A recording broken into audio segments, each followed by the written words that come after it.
Assalamualaikum warahmatullahi wabarakatuh. Perkenalkan, nama saya Dwi Rahma Plita, NPM 1911060286 dari kelas Biologi 4D. Baik, di sini saya akan memenuhi tugas UAS Pendidikan Lingkungan, yaitu menjelaskan tentang manajemen lingkungan. Berikut penjelasannya. Baik, sebelum kita mengetahui definisi manajemen lingkungan, terlebih dahulu di sini saya akan menjelaskan definisi dari manajemen secara umum. Menurut Terry tahun 1982, manajemen adalah proses tertentu yang terdiri dari kegiatan merencanakan, mengorganisasikan, menggerakkan sumber daya manusia dan sumber daya lain untuk mencapai tujuan yang telah ditetapkan. Lalu menurut Stoner dan Wankel tahun 1986, manajemen adalah proses merencanakan, mengorganisasikan, memimpin, mengendalikan usaha-usaha anggota organisasi, dan proses penggunaan sumber daya organisasi untuk mencapai tujuan-tujuan organisasi yang sudah ditetapkan.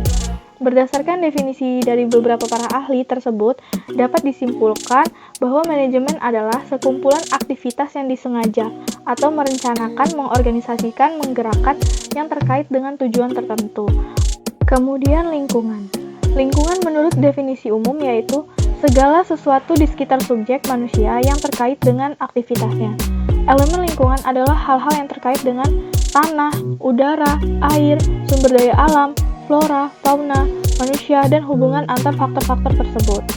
Titik sentral isu lingkungan adalah manusia. Jadi, manajemen lingkungan adalah sekumpulan aktivitas merencanakan, mengorganisasikan, dan menggerakkan sumber daya manusia dan sumber daya lain untuk mencapai tujuan kebijakan lingkungan yang telah ditetapkan. Manajemen lingkungan selama ini, sebelum adanya ISO 14001, berada dalam kondisi terpecah-pecah dan tidak memiliki standar tertentu dari satu daerah dengan daerah lain. Dan secara internasional pun berbeda penerapannya antara negara satu dengan lainnya. Praktek manajemen lingkungan yang dilakukan secara sistematis, prosedural, dan dapat diulang tersebut dengan sistem manajemen lingkungan atau EMS. Menurut ISO 14001, EMS adalah bagian dari sistem manajemen keseluruhan yang berfungsi menjaga dan mencapai sasaran kebijakan lingkungan.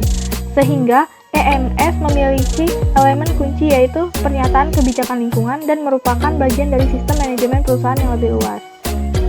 Berdasarkan cangkupannya, terdapat pendapat yang membagi manajemen lingkungan dalam dua macam. Yang pertama, lingkungan internal, yaitu di dalam lingkungan pabrik atau lokasi fasilitas produksi, yang termasuk di dalamnya kondisi lingkungan kerja, dampak yang diterima oleh karyawan dalam lingkungan kerjanya, fasilitas kesehatan, APD, asuransi pegawai, dan lain-lain. Lalu lingkungan eksternal, yaitu lingkungan di luar lokasi pabrik atau fasilitas produksi.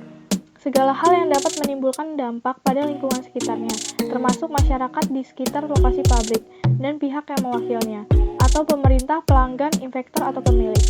Aktivitas yang terkait yaitu komunikasi dan hubungan dengan masyarakat, usaha-usaha penanganan pembuangan limbah ke saluran umum, perhatian pada keseimbangan ekologis dan ekosistem di sekitar pabrik, dan lain-lain. Kemudian aspek lingkungan. Aspek lingkungan adalah elemen dari aktivitas organisasi, produk, dan jasa yang dapat berinteraksi dengan lingkungan. Contohnya konsumsi air dan pengeluaran zat beracun ke udara. Elemen dari aktivitas, produk, atau jasa perusahaan yang mengakibatkan atau dapat mengakibatkan dampak lingkungan. Atau dapat dikatakan bahwa aspek lingkungan dalam diagram input-output proses produksi adalah semua elemen yang termasuk dalam non-produk atau by-product. Contoh kriteria aspek lingkungan. Yang pertama, biaya pembuangan limbah.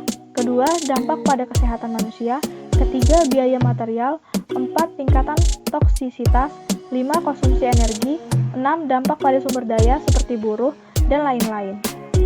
Kemudian dampak lingkungan. Dampak lingkungan didefinisikan sebagai interaksi aktual dengan atau member dampak pada lingkungan. Setiap perubahan pada lingkungan, apakah menguntungkan atau merugikan, secara keseluruhan atau sebagian yang diakibatkan dari aktivitas organisasi, produk, atau jasanya. Antara aspek dan dampak lingkungan terdapat hubungan sebab dan akibat, di mana dampak lingkungan berasal dari aspek lingkungan, namun aspek lingkungan tidak selalu berdampak lingkungan. Kemudian kebijakan lingkungan. Dasar dari manajemen lingkungan adalah adanya kebijakan lingkungan. Kualitas kebijakan lingkungan bergantung pada tinggi rendahnya orientasi.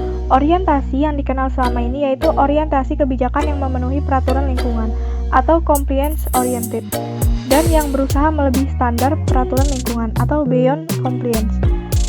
Kebijakan-kebijakan lingkungan tersebut adalah, yaitu yang pertama, evolusi kebijakan lingkungan, yang kedua, grand wall effect, dan yang ketiga, mengenai kebijakan lingkungan dan pasar bebas.